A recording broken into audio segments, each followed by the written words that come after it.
జ్ఞాపకం చేసుకుని పరిశుద్ధిలో విమోచుకోవడానికి పరిశుద్ధ నామమును బట్టి వందనాలు చెల్లించుకుంటున్నాను తండ్రి. రాత్రి ఎంతో మాకు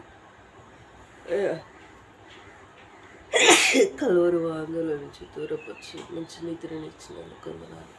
నీ వాక్యం అనే వెలుగులో నడుచుటకు బలపరుస్తున్నందుకు వందనాలు. ప్రభా నీ వాక్యం చదువుతుండగా ప్రభా మాతో మాట్లాడండి. నీ స్వరం వినిపించండి, సన్నిధి ఉంచమని యేసు నామములో స్తుతించి ప్రార్థించి వేడుకుంటున్నాను తండ్రి. ఆదికాండము 45వ అధ్యాయం.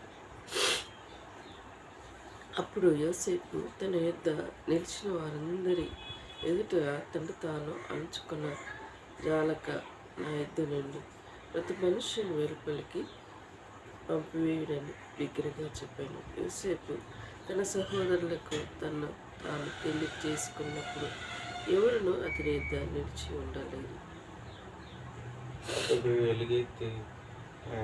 ఎవరుగా ఐగుప్తీయులను ఫరో ఇంటి వారులను వినిది. అప్పుడు నేను యోసేపును నా తండ్రి ఇక బ్రతికి ఉన్నాడా అని అడిగినప్పుడు అతడు నా సహోదరుని అతని ముఖమునందు తొందరపడి అతనికి ఉత్తరము ఇవ్వలేకపోయింది.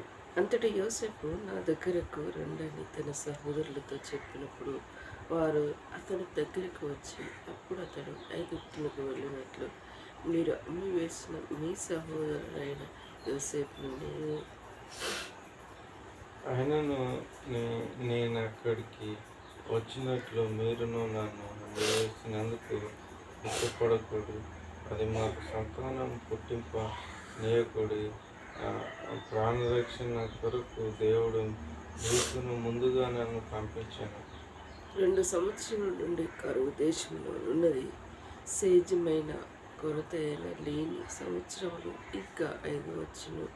మిమ్మల్ని ఆశ్చర్యంగా రక్షించి దేశంలో మిమ్మల్ని క్షేమంగా నిలుపుటకును ప్రాణముతోను కాపాడుటకును దేవుడు మీకు ముందుగా నన్ను పంపించాను. కాబట్టి దేవుడే కానీ మీరు నన్ను ఎక్కడికి పంపింపలేదు. ఆయన నన్ను ఫరో తండ్రిగాను అతని ఇంటి వారి అందరికీ ప్రభువుగాను ఐగుప్తు దేశమంతటి మీద ఏలికగాను నియమించాను. మీరు త్వరగా నా తండ్రి ఎద్దుకు వెళ్ళి అతనితో నీ కుమారుడైన యోసేపు దేవుడు నన్ను ఐగుప్తు దేశమంతటికి ప్రభువుగా నియమించును. నా ఎద్దకు రండి, రమ్ము, అక్కడ ఉండవద్దు. నీవు గోషెను దేశమందు నివసించగలవు. అప్పుడు నీవును పిల్లలను నీ పిల్లల పిల్లలను కొన్ని గొర్రె పిల్లల మందలను నీవు పశువులను నీకు కలిగినది యావత్తును నాకు సమీపముగా ఉండును.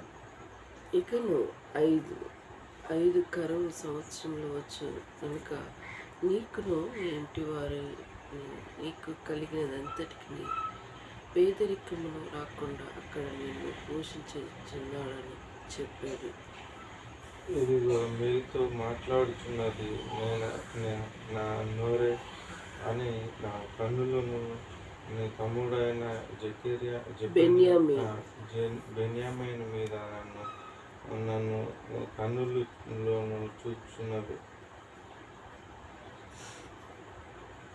ఐగుప్తులో నాకు కలిగిన సమస్త ఘనతను మీరు చూసినది యావత్తును నా తండ్రికి తెలియజేసి త్వరగా నా తండ్రికి ఇక్కడికి తీసుకుని రండి తన సహోదరులతో చెప్పి, తన తమ్ముడు అయిన బెన్యామీను మెడ మీద పడి ఏడ్చుండెను. బెన్యామీను మీద అతని మెడ మీద పడి ఏడ్చుండెను. అతడు తన సహోదరులందరికీ ముద్దు పెట్టుకొని వారి మీద పడి ఏడ్చిన తర్వాత తన సహోదరులను అతనితో మాట్లాడారు. యోసేపు యొక్క సహోదరులు వచ్చి వర్తమానం ఫరో ఇంటిలో వినబడిను. అది ఫరోకును అతని సేవకులకు ఇష్టముగా ఉంది. అప్పుడు ఫరో యోసేపుతోను ఇట్లానెను, నీవును నా సహోదరులను చూచి మీరిలాగ చేయుడి, మీ పశువుల మీద బరువులను కట్టి కానాను దేశమందుకు వెళ్ళి మీ తండ్రిని మీ ఇంటి వారిని వెంట పెట్టుకొని నా ఎద్దకు రండి. ఐగుప్తు దేశమంతటిని మంచి వస్తువులకు మీకు ఇచ్చేదను. ఈ దేశం యొక్క సారమును మీకు అనుభవించేదరు. నీకు ఆజ్ఞ అయినను కదా, దీని చేయడి మీ పిల్లల కొరకును మీ భార్యల కొరకును ఐగుప్తులో నుండి బండ్లను తీసుకొని పోయి మీ తండ్రిని వెంట పెట్టుకొని రండి. ఐగుప్తు దేశమంతటిలోనున్న మంచి వస్తువులు మీవే అగును గనుక మీ సామాగ్రిని లక్ష్యపెట్టకూడి చెప్పుమనగా ఇజ్రాయేల్ కుమారులు ఇలాగనే చేసిరి. యోసేపు పరో మాట చొప్పున వారికి బండ్లను ఇప్పించెను, మార్గమునకు ఆహారం ఇప్పించెను. అతడు వారిని రెండేసి దుస్తులు బట్టలు ఇచ్చిన. బెన్యామీను 300 తులముల వెండి 5 దుస్తులు బట్టలు ఇచ్చాను. అతడు తన తండ్రి నిమిత్తమును ఐగుప్తులోను మంచి వస్తువులను మోయిచున్న 10 గాడిదలను మార్గమునకు తన తండ్రి నిమిత్తము ఆహారము ఇతరుల ధాన్యమును తిను బండారములను మోయిచున్నది 10 ఆడు గాడిదలను పంపాను. అప్పుడు అతడు తన సహోదరులను సాగనంపి వారు బయలుదేరిచుండగా మార్గమందు కలహపడకుడని వారితో చెప్పాడు. వారు ఐగుప్తుల నుండి బయలుదేరి కానాను దేశమునకు తన తండ్రి అయిన యాకోబు నందుకు వచ్చిరి. యోసేపు ఇక బ్రతుకుడని ఐగుప్తు దేశం అంతటిని ఏలుచున్నాడని అతనికి తెలియజేసిరి. అయితే అతడు వారి మాటలు నమ్మలేదు గనుక అతడు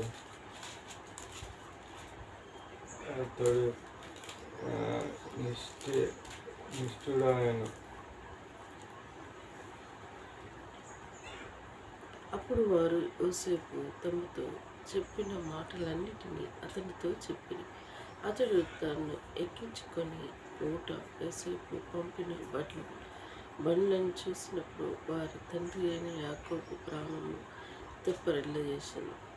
అప్పుడు ఇజ్రాయేలు అంతే చాలును, నా కుమారుడైన యోసేపు ఇక బ్రతుకుచున్నాడు.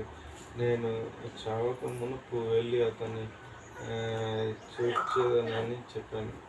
నేను చావక మునుపు వెళ్ళి అతన్ని చూసేదని చెప్పానని చెప్పబడుకుంటూ వస్తుంది. ఈ అధ్యాయం చదివితే మొత్తం అర్థము మరి యోసేపు మరి రాణులకి తను చెప్పాడు, మీరు నన్ను ఐగుప్తు దేశానికి అమ్మేశారు కదా, ఆ సహోదరుని నేనే మరి నన్ను చాలా బాధ పెట్టి అక్కడ చేశారు కదా అని వారికి చెప్పారు. వారన్నలకి మరి అక్కడ అది దేవుని ఉద్దేశం అని దేవుడు చెప్పుకుంటూ ఉద్దేశం అని మరి యోసేపు చెప్పుకుంటూ వచ్చారు. మరి చెడు కాబట్టి దేవుడే గాను మీరు నన్ను ఇక్కడికి పంపలేదు. ఆయన నన్ను ఫరోకు తండ్రిగాను అతని ఇంటి వారికి అందరికీ ప్రభువుగాను ఐగుప్తు దేశం అంతటి మీద ఏలికగాను నియమించాను. దేవుని ఉద్దేశంలో నేను అక్కడ వెళ్ళాల్సి ఉన్నది కాబట్టి నేను అక్కడికి వెళ్ళాను, మీరు చేయలేదు అని యోసేపు అన్నారు. ఆయన దైవికంగా ఉన్నాడు కాబట్టి అది గ్రహించగలడు, అనగలిగినాడు. లోకంలో ఎవరు దైవికంగా ఉన్నారు, ఎవరు మరి శరీరానుసారంగా ఉన్నారు, పైకి భక్తి పరులే ఉంటారు కానీ దేవుని శక్తిని అనుగ్రహించలేని ప్రజలై ఉన్నారు. క్రైస్తవులు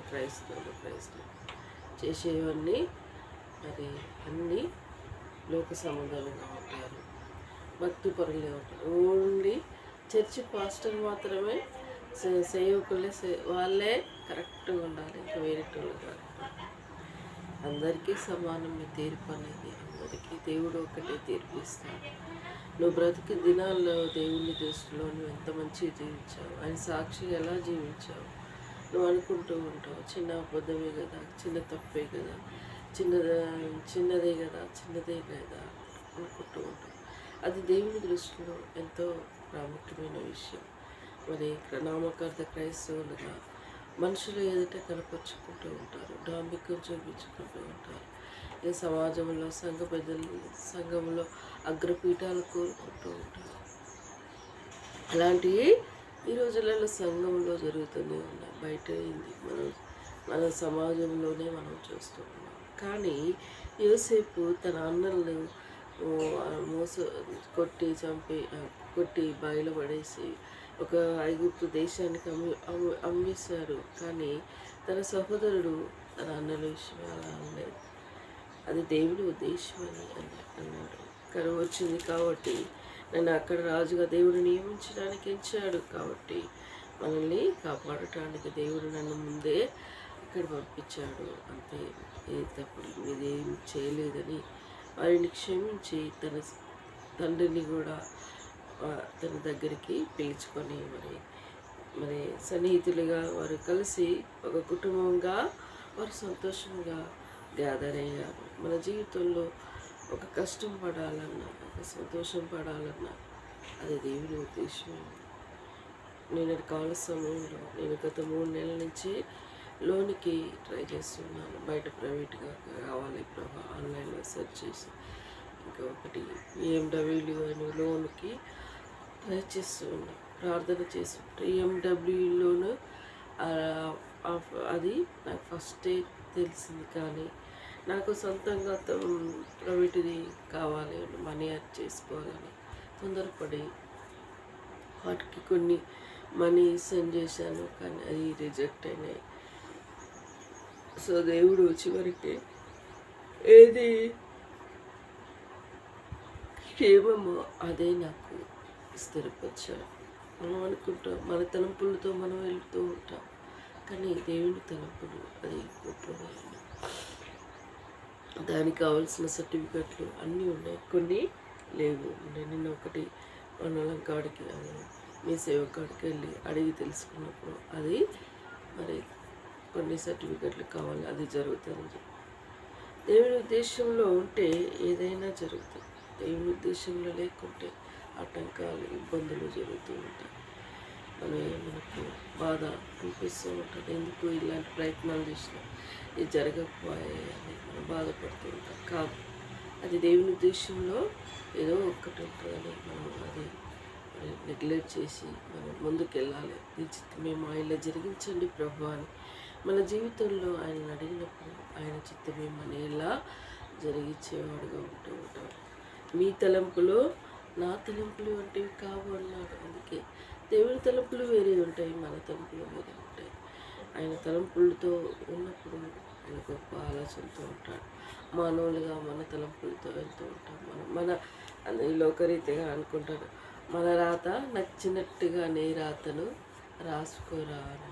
లోకానుసారం మనుషులట, నువ్వు చక్కగా ఉన్నావు, నీ చక్కని బ్రతుకు నువ్వే రాసుకోరా అంటావు, నీ రాత నువ్వే రాసుకోవాలంటావు. మరి దేవుడు ఎందుకున్నాడు? దేవుడు ఏమిటికున్నాడు అంటే, దేవుడికి మనుషులు చేయలేనిది దేవుడు చేస్తాడన్నప్పుడే, దేవుడు గుర్తుకొచ్చినప్పుడే మనుషులు దేవుని మొక్కుతూ ఉంటారు ఈ లోకరీతిగా. అప్పటిదాకా దేవుని గుర్తు చేసుకోవాలి. కానీ జీవం గల దేవుని ఎరిగిన క్రైస్తవులు కూడా ఏం చేస్తూ ఉంటారు, దేవుడి నుండి ఎన్నో మేళ్ళు పొందుతూ ఉంటారు, ఎన్నో చేస్తూ ఉంటారు. చివరికి ఏదైనా సమస్య ఏది బాధ వచ్చినా మర్చిపోతూ ఉంటారు. కొందరు దేవునిపై నేరారోపణ చేస్తూ ఉంటారు, ఇది ఎందుకు చేసినావు ప్రభు అని ఆయనపై నేరారోపణ చేస్తూ ఉంటారు. కానీ మనం అలా ఉండకూడదు. యేసేపు ఏ విధంగా అన్నాడో మనం కూడా అలానే అన్నాడు. ఏది చేసినా అది మన మేలు కోసమే జరగబడుతుందని అలా గ్రహించినప్పుడే మనం దేవుణ్ణి గణపరిచిన వారుగా ఉంటూ ఉంటాం. మన జీవితంలో ఒకటి తలస్తూ ఉంటాం, ఒకటి జరుగుతూ ఉంటుంది. మన జీవితంలో చెప్పుకోలేని నిందలేస్తూ ఉంటారు. భయంకరమైన పాప లోకంలో జీవిస్తూ ఉన్నాం. కొందరు పాపం చూపుతూనే ఉంటూ ఉంటారు. ఎదుటి వ్యక్తి వాళ్ళు వారి తండ్రి కొడుకులైనా, అన్నదమ్ములైనా, అక్కచెల్లెలైనా, అక్కతమ్ముళ్ళైనా వారి పాపం చూపులో ఉన్నవారు పాపంలోనే తలస్తూ ఉంటూ ఉంటారట. భయంకరమైన దుర్దినాలలో ఉన్నాం. ఏదేమైనప్పటికీ దేవుడు చూస్తున్నాడు. బుద్ధిహీనులకి బుద్ధి చెప్పువాడుగా ఉంటూ ఉంటారు. మరి నిందలు, అవమానాలు మనకు జరుగుతూ ఉంటాయి. ప్రతి పరిస్థితుల్లో ఆయన మనల్ని చాలిన దేవుడుగా ఉంటూ ఉంటారు. దేవుడి మాటలు దీవించి ఆశ్రయించుగాక ప్రార్థించుకుంది. పరిశుద్ధుడా, విమోచకుడా, నీ పరిశుద్ధమైన నామాన్ని బట్టి వందనాలు ప్రభా. నిన్ను ఆశ్రయించిన వారికి ఏ మేలు కొదవలేదు నాయన, నీకు వందనాలు. నేను కాల సమయంలో దేవా, నేను మీ సేవ కాడికి వెళ్ళి ఆ సర్టిఫికెట్ కావాల్సిన నేను అడిగినప్పుడు అలానే ఈ సర్టిఫికెట్ కావాలి, అది జరుగుతుందమ్మా అని చెప్పాడు ప్రభా. అందుని బట్టి నీకు వందనాలు. నేను పడ్డ ప్రయాసం వ్యర్థంగా కాకుండా ప్రభా నాకు సహాయపడుకుంటూ వచ్చినందుకు వందనాలు ప్రభా. మిగతా సర్టిఫికెట్లో నేను ఇంకా పొందాలి, ఆ విషయంలో సహాయపడండి నాయన. మరి ఈరోజు నేను సిలక కాడికి వెళ్ళి ఫొటోస్ సెర్చ్ తీసుకొని రావాలి ప్రభా, సహాయపడండి. పిఎండబ్ల్యూ లోను డైరీ ఫామ్కి దేవా మేము అప్లై చేయటుండగా మా ప్రయత్నంలో సహాయపడండి. కలెక్టరేట్లో మరి మా లోను అప్లోడ్ అవటకు నన్ను దీవించండి. నువ్వు చేసే కార్యాలు గొప్పవినాయన, నీ నామాన్ని కృప తీసుకొని ప్రార్థిస్తూ గొప్పగా ఇంట్లో స్తుతి కలిగినటకు అయా ఇది యెహోవా వలన జరిగిన కార్యమని అనేకులకు చెప్పిన రీతిగా నా ఇంట్లో స్థితి కలిగినటకు దీవించండి దేవా. నన్ను నీ దీవెనలతో బలపరిచి నీ నామను ఘనత తెచ్చుకోదండి నాయన. ప్రార్థిస్తున్నాను కుటుంబంలో ప్రతి ఒక్కరి అక్కరిలో నీ విమర్శలు తీర్చండి. ముఖ్యంగా రోడ్డు మీద ఇల్లు విషయంలో దేవా అది రిజిస్ట్రేషన్ చేయటకు సహాయపడండి. మా అత్తలకు బుద్ధి చెప్పండి ప్రభా, బుద్ధిహీనులకు బుద్ధి చెప్పే దేవుడు ప్రభా. ఇటు క్రైస్తవులుగా లేరు, అటు ఈ లోక మర్యాదగా లేరు ప్రభా. జ్ఞాపకం చేసుకొని ప్రార్థిస్తున్నాం. వారి మనసును మార్చండి దేవా. మరి ప్రార్థించుకుంటాం, వారి కుటుంబ అక్కరలు తీర్చండి. వారి క్షేమం కోరి ప్రార్థిస్తున్నాం. దయగలైన పెద్ద కుటుంబంలో ప్రభా ఆశ విషయంలో ప్రియబిడ్డ డైవర్స్ని ప్రభా జతపరచండి, సమాధానపరచండి, ఐక్యపరచండి, సంతోషం నింపునాయన. మీనొక కుటుంబాన్ని రక్షించండి, అరక్కరలు తీర్చండి అయా.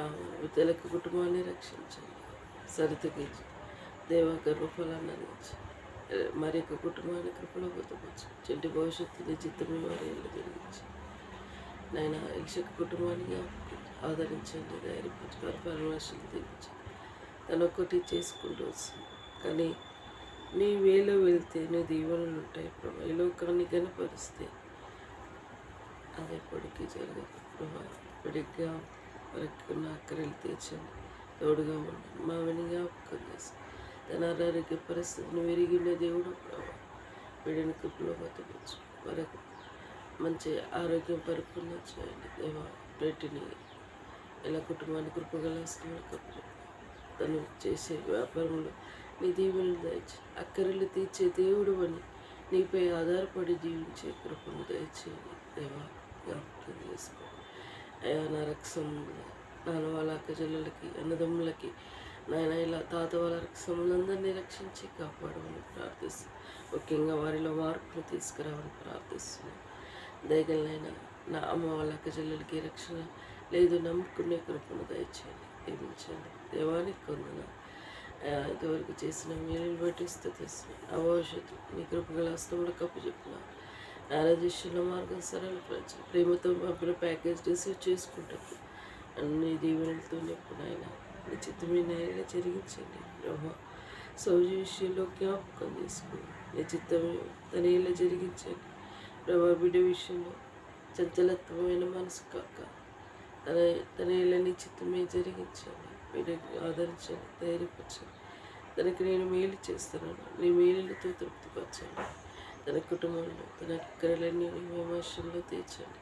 వీడిని జ్ఞాపకం చేసుకోదేవా. ఆ దేశంలో సహాయపడమని ప్రార్థిస్తున్నాను.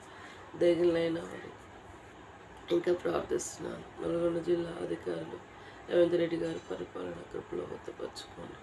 నేను నా ఫ్రెండ్స్ నాకంటూ పరిచయమైన తొలై గ్రామాన్ని రక్షించండి, కాపాడండి. ముఖ్యంగా ఆయన తీవ్రత నుండి కాపాడమని ప్రార్థిస్తున్నాను. దయగలైన నీకు వందనాలు ప్రభా. తమని భవిష్యత్తు విషయంలో కృపగల హస్తములు కప్పు చెప్పాను అయా. బుక్స్ ఇంకా చదువుకునే వాతావరణం అయా మరి జ్ఞాపకం చేసుకోండి. తనకున్న ప్రాబ్లమ్స్ మా విషయంలో తీర్చండి ప్రభా. జాబ్ విషయంలో, మ్యారేజ్ విషయంలో మార్గం సరళపరచండి. గృహంలో సంతోషం నింపున్నాను, సహాయపడమని ప్రార్థిస్తున్నాను. అనే విషయాల తోడుగా ఉన్నాయి. నీ చిత్తం మీ మాయలా జరిగించు. చేసే సాతాను తలని చితికి దొక్కండి. దగిలైనా ప్రార్థిస్తున్నాను. లాజరున్న కుమార్తెకు వివాహం సెటిల్ అవటకు నువ్వు చూపిన ధైర్యం బట్టి ఉన్న వీడిని జ్ఞాపకం చేసుకుని మ్యారేజ్కి నీ చిత్తంలో నేను వెళ్ళే ఉద్దేశం ఏంటి ప్రభా మార్గదర్శనాలు వచ్చాను. అయ్యా నా ఫ్రెండ్ అక్కడ ఉంది ప్రభా, విజిటింగ్ చేసి కలిసే భాగ్యం ఉంటే విషయంలో సహాయపడు. ఇలా ప్రతిదీని కృపగల హస్తంలో కప్పు శత సాధారణ తలని చితిక దుఃఖండి. ఇంతవరకు చేసిన మేలుని బట్టి స్తుతిస్తాను. నిన్ను ఎక్కడి ఉదయిస్తూ ఆరాధించుకుంటూ నా ప్రభావ ప్రార్థిస్తున్నాను. దయగలైనా మరి తొలై గ్రామాన్ని, నా కుటుంబాన్ని, ఇలా నా యూట్యూబ్ ద్వారా వింటున్న నా సబ్స్క్రైబర్ని రక్షించండి, కాపాడండి. నేను నన్ను మోనిటేషన్ ప్రాసెస్ వరకు వెళ్ళటకు నన్ను దీవించి ఇలా మీ కృపగల హస్తంలో కప్పు చెప్పుకుంటాను. ఇచ్చిన సమయాన్ని బట్టి స్తుతిస్తాను. యేసు దివ్యమైన అతి వినయంగా స్తుతించి ప్రార్థించి వేడుకుంటున్నాను తండ్రి. యేసు రక్తమే జయం, సిల్వ రక్తమే జయం. యేసున సంపూర్ణ విజయం కలుగునుగాక. అపవాది క్రియల అనంతం నాశనం.